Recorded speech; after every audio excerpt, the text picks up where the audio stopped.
جس نے بھی میرے اتنے جھوٹا الزام لایا وہ بچے گا نہیں۔ میں وہ نہیں ہوں کہ جو یہ آپ لوگ تماشے لگاتے ہیں کہ کہیں دھرنا دیا تو دبک کے لوگ پیچھے بیٹھ کے، نہ، میں چلدی پھردی 302 جائے میں ٹھوک دیا گا جمن جی۔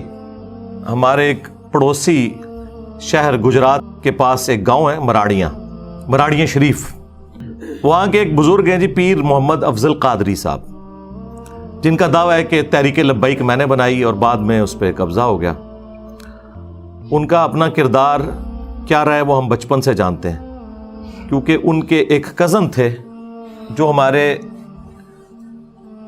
محلے میں مسجد ہے نا، اس میں وہ آلموسٹ 15-20 سال تک جمعہ پڑھاتے رہے، عبداللطیف قادری صاحب فوت ہو چکے ہیں۔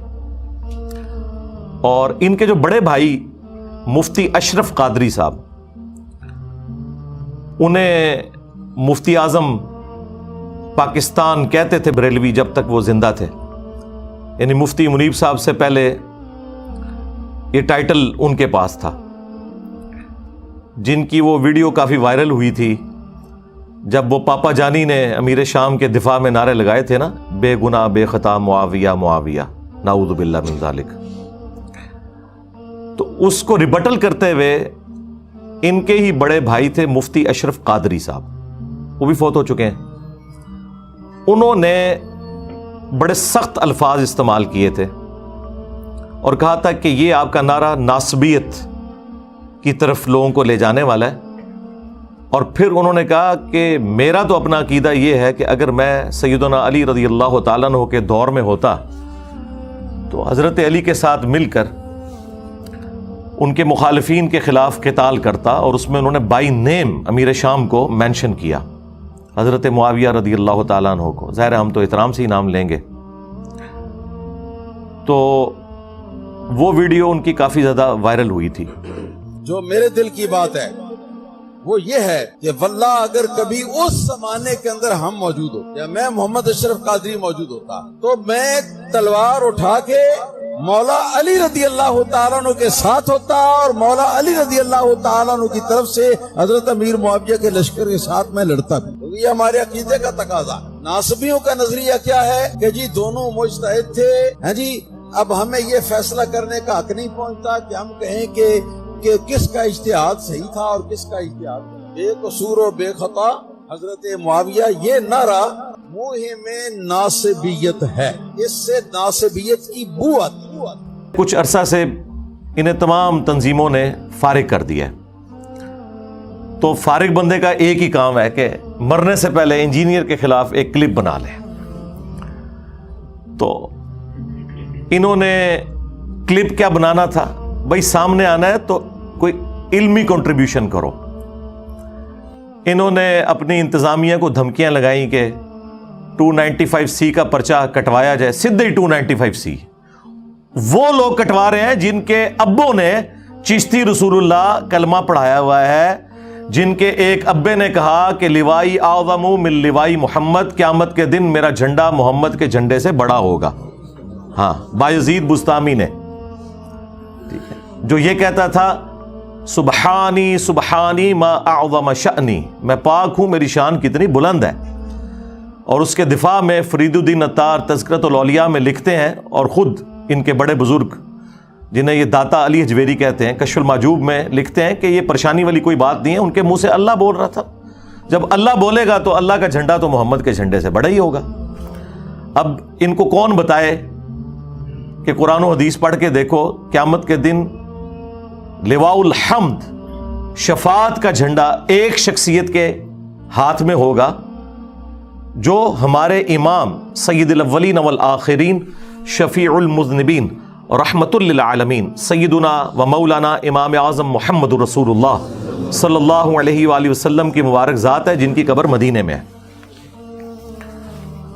تو اس قسم کے جن کے بزرگوں نے دعوے کیے ہوں، جاؤ بھائی ان کے مزاروں پہ کھڑے ہو کے ان کی قبروں کے اوپر 295C کٹواؤ۔ کشف المحجوب میں بایزید بستامی کو بچانے کی خاطر ان کے بزرگوں نے رسول اللہ کے اوپر جھوٹا الزام لگایا کہ وہ اپنے صحابی کی بیوی پہ عاشق ہوئے، اور اللہ تعالیٰ نے اس صحابی کے دل میں اس کی بیوی کی نفرت ڈال دی، اور پھر رسول اللہ نے اس کے ساتھ شادی کر لی، نعوذ باللہ۔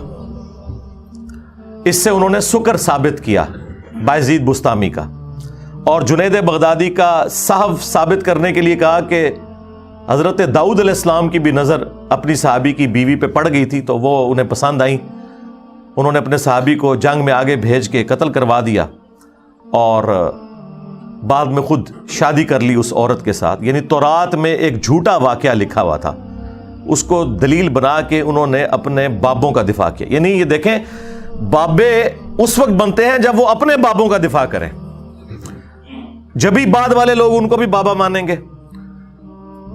اور یہ کتابیں آج تک چھپ رہی ہیں، پچھلے 12-13 سال سے میں نے اس کا ڈھنڈورا پیٹا ہوا ہے، اور یہ زخم میں نے ان کا کبھی صحیح نہیں ہونے دینا، میں کھرچ دیتا ہوں۔ یہ کینسر بنا دیا، اور اسی کینسر کی برکت سے یہ مدنی کینسر ہے۔ ان کے فرقے کے لوگ ان کو چھوڑ گئے کہ ہم ان بزرگوں کے ماننے والے ہیں کہ جنہوں نے رسول اللہ کی شان میں اس قسم کی بکواسیات کی ہوئی ہیں۔ اب انہوں نے نیا بہانہ گھڑ لیا ہے کہ وہ کتابیں چینج ہو گئی ہیں۔ اچھا، یہ تو انہوں کی نے دسیا ہے کتاباں چینج ہو گئی ہیں نے؟ وہ جیل والے بزرگاں نے، وڈے بزرگ جڑے نے، باباؤں کے بابا جی انجینئر صاحب، انہوں نے بتایا ہے۔ تو انہوں 800-900 سال پتہ ہی نہیں لگا کہ کی کوڑ لکھا ہے تہاڈی کتاباں دے اندر۔ تہاڈے سارے بزرگاں دا علم غیب بھی فارغ ہو گیا، اور کچھ عرصہ پہلے تک یہ لوگ مناظرے کرتے تھے چشتی رسول اللہ کے اوپر، دفاع میں شتی ہاتھ کہہ کے، بونگیاں پنجابی کہتے ہیں بونگیاں۔ خواجہ نے کیا فرمایا؟ سنو کہ میں کون ہوں اور کیا ہوں، محمد الرسول اللہ صلی اللہ علیہ وسلم کے دربار کے کمینے غلاموں میں سے ایک ہوں، کمینے غلاموں میں سے ایک ہوں، کمینے غلاموں میں سے ایک ہوں۔ وہ کہنا نہیں خاص حالت ہی چاہتے سن۔ پھر میں خادم رضوی صاحب والی گل کروں گا، اوے ہلکا نہ جانو، جڑا پونکتا جے نبی تے پونکتا جے، تو بابا جی یہ تواڈے وڈے ہی پونک کے گئے جے، مالکاں نوں ہی پے گئے جے تواڈے وڈے۔ تو یہ سب کچھ جن کی کتابوں میں لکھا ہوا ہے وہ کس منہ سے آگے ہمیں سمجھائیں گے؟ انہوں نے ختم نبوت کے نام کے اوپر صرف چندے بٹورے ہیں، اور ختم نبوت ٹوٹل ان کا غلام احمد قادیانی دجال کے خلاف بولنا ہے بس۔ ان کے اپنے ابوں کی خبر دیں، چشتی رسول اللہ کی، اشرف علی تھانوی رسول اللہ کی، نہ لکھوتی مر جائے گی نہ دی، منہ چھپاتے پھریں گے۔ تو یہ ختم نبوت نہیں، اینٹی قادیانی تحریکیں ہیں۔ ختم نبوت صرف انجینئر صاحب کے پاس کاپی رائٹس ہیں۔ جب تک آپ چشتی رسول اللہ، اشرف علی رسول اللہ کو غلط نہیں کہتے، چھٹکارا نہیں ہے۔ اب نیا انہوں نے اعتراض ایک مارکیٹ میں دفاع لے کے آئے کہ جی وہ دیکھیں جی بزرگوں کی جو باتیں ہیں وہ چھوڑیں آپ، ہمارے جو عالم ہیں، جو بڑے بزرگ ہیں، وہ تو احمد رضا بریلوی صاحب ہیں، وہ تو اس طرح کی ساری باتوں کو کفریات سمجھتے ہیں، ان سے ثابت کریں۔ ہم نے کہا جناب رکو ذرا، صبر کرو، دکھا دیتے ہیں۔ تمہارے اعلیٰ حضرت نے فتاوی رضویہ کے اندر لکھا ہے کہ 7 سنابل، 7 چشتیہ کے بزرگوں کی کتاب، جس طرح وہ 8 22 تھی نا، 8 بزرگوں کے حالات، یہ 7 بزرگوں کے، یہ کتاب رسول اللہ کی بارگاہ میں مقبول ہے صلی اللہ علیہ وآلہ وسلم۔ نعوذ باللہ، خواب میں کسی نے دیکھا ہے، اس کتاب کے اندر بھی چشتی رسول اللہ نکل آیا۔ اگر اعلیٰ حضرت کو پتا تھا کہ اس میں چشتی رسول اللہ لکھا ہوا ہے، اس کے باوجود انہوں نے رسول اللہ پہ جھوٹ باندھا، تو فارغ۔ ظاہر ہے کہ یہ تو بہت بڑا فتویٰ ہو جائے گا، یہ کہیں گے نہیں نہیں انہوں نے پتہ نہیں ہونا، تو پھر علم گئے فارغ۔ کہنے جی بزرگ دلاں دے حال جان دینے، اور آپ کو پتا ہے یہ کہتے ہیں جو مجدد ہوتا ہے نا وہ غوث وقت ہوتا ہے۔ تو احمد رضا بریلوی صاحب نہ صرف عالم تھے بلکہ مجدد تھے اور غوث وقت تھے۔ غوث کی حالت ہے کہ اسے پتہ ہی نہیں کہ اس کتاب کو رسول اللہ کی طرف منسوب کر رہا ہے، تعریف کے اعتبار سے کہ جس میں چشتی رسول اللہ لکھا ہوا ہے، اور آپ کو کہتے ہیں دلوں کے حال جانتے ہیں۔ حالت یہ ہے کہ یہ بوڑھے ہو جائیں نا، بغیر اینک کے پڑھ نہیں سکتے، اینک بھی انگریزوں کی بنائی ہوئی، اینک کے بغیر جو پڑھ نہ سکے وہ آپ کے دل کا حال جانیں گے۔ اور میں نے تو ان کو بڑا آسان سا چیلنج دیا کہ میں اپنی میکینیکل انجینئرنگ میں سے مشین ڈیزائن یا میکینکس آف مٹیریل کا فارمولہ لکھ کے دیتا ہوں. کوئی زندہ مردہ بابا منو پڑھ کے دس دے کہ لکھیا کیا ہوا ہے, سمجھانا تے چھڑ دیو, اے دس دے کہ لکھیا کیا ہے, اتو ویک کے پڑھ دے, میں زبرہ دینا بھی پا دیاں گا. ٹائم قیامت تک جے دلاں دے حال جان لیندے نے. تو میں نے بار بار کہا تھا کہ منو نہ چھیڑو, منو چھیڑو گے میں تواڈے اینڈلس نو پکڑاں گا, منڈو پھڑاں گا تانوں. میں وہ نہیں ہوں کہ جو یہ آپ لوگ تماشے لگاتے ہیں کہ کہیں دھرنا دیا تو دبک کے لوگ پیچھے بیٹھ کے, نہ میں چلدی پھر دی 302 جائے میں ٹھوک دیاں گا جے منجی. جس نے بھی میرے اوتے جھوٹا الزام لایا وہ بچے گا نہیں. اور الزام لگانے والوں کا اپنا آپ سٹیٹس دیکھیں. جن کے پاس علمی دلائل ختم ہو جائے نا پھر وہ مرنے مارنے کے اوپر اتر آتے ہیں. 3 دفعہ تو یہ مرڈر اٹیمپٹ کروا چکے ہیں میرے اوپر, اور حالت یہ ہے کہ وہ آنے سے پہلے اپنے آپ کو غازی اور شہید لکھتے ہیں, یہاں آ کے معافیاں مانگتے ہیں. ان کو سمجھ آ جاتی ہے سب کچھ ڈھکوسلا ہے, جھوٹ, ایلوژن میں ان کی زندگی گزر رہی ہے. تو اس قسم کی ذلیل حرکتیں اگر ہم نے کرنی ہو نا تو ہم کر سکتے ہیں, لیکن ہم نہیں کرتے. اس کی وجہ یہ ہے کہ ہم کہتے ہیں علمی اختلاف کو آپ علمی رکھیں, اور تم لوگ تو ایک دوسرے کو کافر سمجھتے ہو, ایک دوسرے کے پیچھے نمازیں نہیں پڑھتے, ایک دوسرے کی مسجد میں چندہ دینے کے قائل نہیں ہو. ہم تمہیں چندے بھی دیں, نمازیں بھی تمہارے پیچھے پڑھیں, کوئی مسجد بھی الگ نہ بنائیں, پھر بھی ہم سے تکلیف ہے. جس امت کی یہ حالت ہو کہ اس کی اکثریت کے کہ امام کعبہ کے پیچھے نماز نہیں ہوتی, یعنی بریلوی کہتے ہیں, وہاں اتحاد امت کہاں سے ہونا ہے مجھے بتائیں آپ, جب تک کہ ان کی بیماری دور نہ کی جائے. حسام الحرمین میں احمد بریلوی نے 4 علماء دیوبند اور 5ویں غلام احمد قادیانی کے اوپر کفر کا فتویٰ لگایا اور کہا کہ ان کے کفر میں شک کرنے والا بھی کافر ہے, اور یہ سب کے سب مرتد ہیں. یعنی وہ 4 علماء دیوبند کے کفر میں شک کرنے والے کروڑوں دیوبندیوں کو کافر ڈکلیئر کر گئے, اور آپ کے یہ جو باپا جانی ہے نا, بڑی مسکین سی شکل بنا کے بیٹھے ہوتے ہیں, اور جن کو ہماری ایجنسیاں کہتی ہیں سب سے پر امن جماعت ہے, ان کے سلیبس میں یہ کتاب ہے. وہ کہتے ہیں میرا مرید ہی وہ ہے جو اس کتاب کے اوپر ایمان لائے. ہاں جیدے جے لکھیا ہے کہ سارے فارغ جے. وہابیہ نے لکھا ہے چوتھا فرقہ وہابیہ شیطانیہ, یہ شیطان لعین ابلیس کے پیروکار ہیں, جس طرح روافض شیطان اطاق کے پیروکار ہیں. پھر اس کے جواب میں جب المحند علی المفند لکھی نا علماء دیوبند نے, انہوں نے بھی جناب پھر پھٹے چکے. انہوں نے کتاب کا نام رکھا کہ المحند ہند کی تلوار علی المفند, ایک پاگل سٹھیائے ہوئے بابے کے اوپر. بابا کی نو کیا, احمد بریلوی نو, اور کہا کہ یہ اور اس کی پوری جماعت ایک شیطانی لشکر ہے جو ہم علماء دیوبند رضی اللہ عنہم پر حملہ آور ہوئے ہیں. جس طرح کے شیاطین حملہ آور ہوتے تھے انبیاء کے اوپر, تو کو 14ویں صدی دے مولویاں نو انہوں نے نبیوں دی جگہ رکھا جائے, اور رضی اللہ عنہم, اور مخالفین کو شیاطین. ظاہر ہے کہ انبیاء کے اوپر تو کافر شیاطین چڑھنے کی کوشش کرتے تھے نا, مسلمان شیاطین تو نہیں چڑھتے تھے, تکفیر کر دی. اور اسی المحند میں آگے جا کے لکھا ہے کہ محمد بن عبد الوہاب اور ان کی پوری جماعت جو ہے نا, یہ ایک خوارج کی جماعت ہے. وہابیوں نے فارغ کرتا انہوں نے, اہل حدیثاں نو بھی. کام ختم.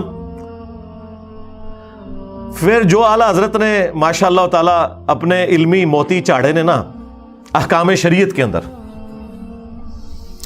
احکام شریعت میں اعلیٰ حضرت سے پوچھا گیا کہ یہ جو وہابی ہیں, دیوبندی اور اہل حدیث اور شیعہ اور قادیانی, سارے نے اکٹھا لکھا, ان کی قربانی جو یہ ذبیحہ کرتے ہیں وہ حلال ہے؟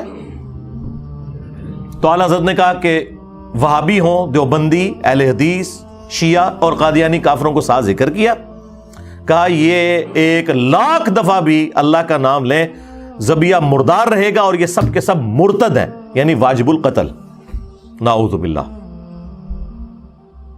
البتہ یہود و نصارہ کا ذبیحہ حلال ہے. یعنی اعلیٰ حضرت وہابیوں کو, دیوبندیوں کو, اہل حدیث کو, شیعہ کو قادیانیوں کی طرح مانتے تھے اور یہود و نصارہ سے بدتر سمجھتے تھے. پھر ملفوظات اعلیٰ حضرت کی پہلی جلد میں جو ان کے اپنے بیٹے نے جمع کی اور وہ ساری انہوں نے خود پڑھی ہوئی ہے, اس سے بھاگ بھی نہیں سکتے. اعلیٰ حضرت نے اس کے اینڈ پہ ایک ربائی لکھی ہے, وہ ہم ساتھ اٹیچ کریں گے اسی کے اندر, کہ بڑا چنگا کام کیتا ہے میرے پتر نے. اس میں ان سے سوال ہوا کہ یہ بتائیں کہ یہ جو وہابی ہیں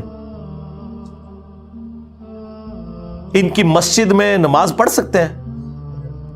اور وہابی اعلیٰ حضرت کہتے ہیں دیوبند اور اہل حدیث کو. تو انہوں نے جواب میں کہا کہ کفار کی مسجد مثل گھر کے ہے. سیدھا کافر لفظ, ایک کہنا جی کافر لفظ دکھاؤ, اے لگے ہے جی. پوچھا ان کے پیچھے نماز پڑھ سکتے ہیں؟ وہ کہتے ہیں ان کی نہ نماز ہے نہ جماعت ہے.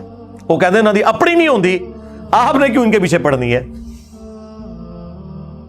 اور پوچھا گیا پھر تیسرا سوال کہ اذان کا جواب دے سکتے ہیں؟ انہوں نے کہا اذان بھی ان کی نماز کی طرح باطل ہی ہے. ظاہر ہے جن کی نماز ہی نہیں ہو رہی ان کی اذان کیا. البتہ جب اللہ کا نام آ جائے تو آپ عز و جل اور نبی صلی اللہ علیہ وآلہ وسلم کے مبارک نام پہ صلی اللہ علیہ وآلہ وسلم کہہ لیں تو بس یہ کر لیں, باقی کچھ بھی نہیں. اندازہ کریں یہ ان لوگوں کا سٹیٹس ہے جو ایک دوسرے کو کافر ڈکلیئر کرتے ہیں اور چڑھ دوڑے ہیں میرے اوپر. میں پہلے کہ میرے اللہ آئیو, میں لا کے ہاتھ پڑا چڑھنی ہے نا تہاڈی عزتاں. یہ پھرا جناب انہوں نے نکالا ہے سوشل میڈیا کے اوپر, پھرایا ہے انہوں نے کلرڈ کاپی, اور وہی پرانی باتیں جن کے میں کافی دفعہ جواب دے چکا ہوں. آپ کو پتا ہے 2 سال پہلے علماء دیوبند نے دیوبند انڈیا سے ایک فتویٰ نکالا تھا.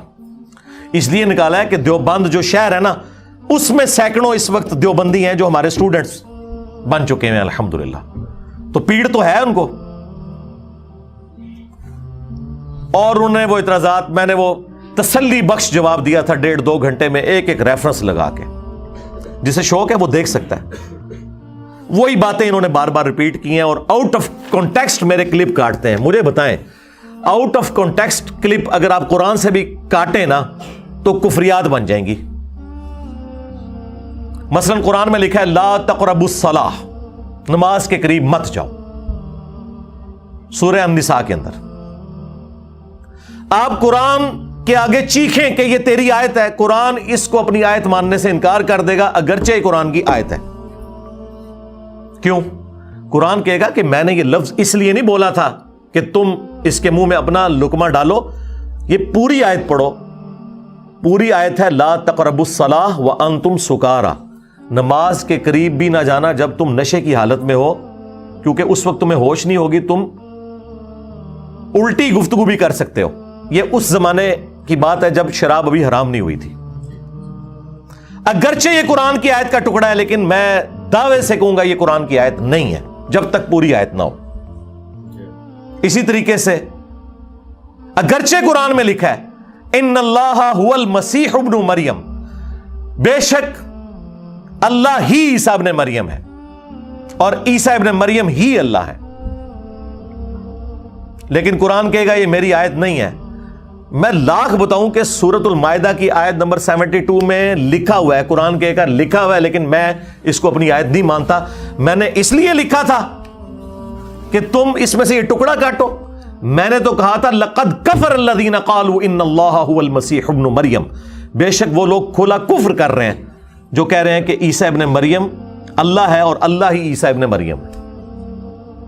بات سمجھ آ گئی؟ لہذا میرا 5 سیکنڈ کا کلپ, 10 سیکنڈ کا کلپ, 20 سیکنڈ کا کلپ وہ میرا کلپ نہیں ہے, اگرچہ میں ہی بول رہا ہوں. جس طرح کے قرآن کی آیات نہیں, اگرچہ قرآن میں لکھی ہوئی ہے, کیونکہ اس مقصد کے لیے تو ہے ہی نہیں ہے. اور اللہ کے فضل سے درخت اپنے پھل سے پہچانے جاتے ہیں. ہمارے کسی اسٹوڈنٹ نے کبھی کسی عالم دین کی چھوٹی سی ویڈیو کاٹ کے اپنا لقمہ اس کے منہ میں ڈالا ہے؟ کبھی آپ کے علم میں آیا ہے؟ اور میرے جیسا ذہین بندہ جنہیں نہ پچھلے چھوڑے نہ اگلے, میں یہ کرنے پہ آؤں تو میں کیا کچھ نہیں کر سکتا. لیکن ہم اس لیے نہیں کرتے کہ ہمیں پتہ ہے کہ ہم نے مرنا ہے. ہم روٹی نہیں کھا رہے اس دین سے, اپنی جیب سے لگا رہے ہیں. انہوں نے اپنے ٹھیے بنائے ہوئے ہیں, وہ چلانے کے لیے انہوں نے یہ سارے کرتوت شروع کیے ہیں, اور یہ ان کی علمی شکست ہے. لوگ کہتے ہیں علی بھائی کلپ پہنچ گیا.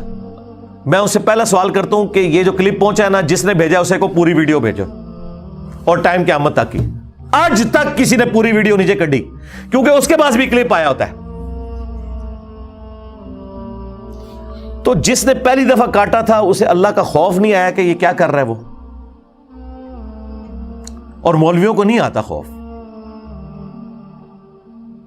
ایک چور بھی مسجد میں چوری کرتے ہوئے ڈرتا ہے، لیکن مولوی اس مسجد میں مردے کو جس چرپائی پہ غسل دیا جاتا ہے نا، اس پہ بھی منہ کالا کر لیتا ہے، جس چرپائی کو ایک عام آدمی دور سے دیکھ کے ڈر جائے. مولوی کا خوف اترا ہوا ہے، اصل میں اس کے اوپر مور لگ گئی ہوئی ہے.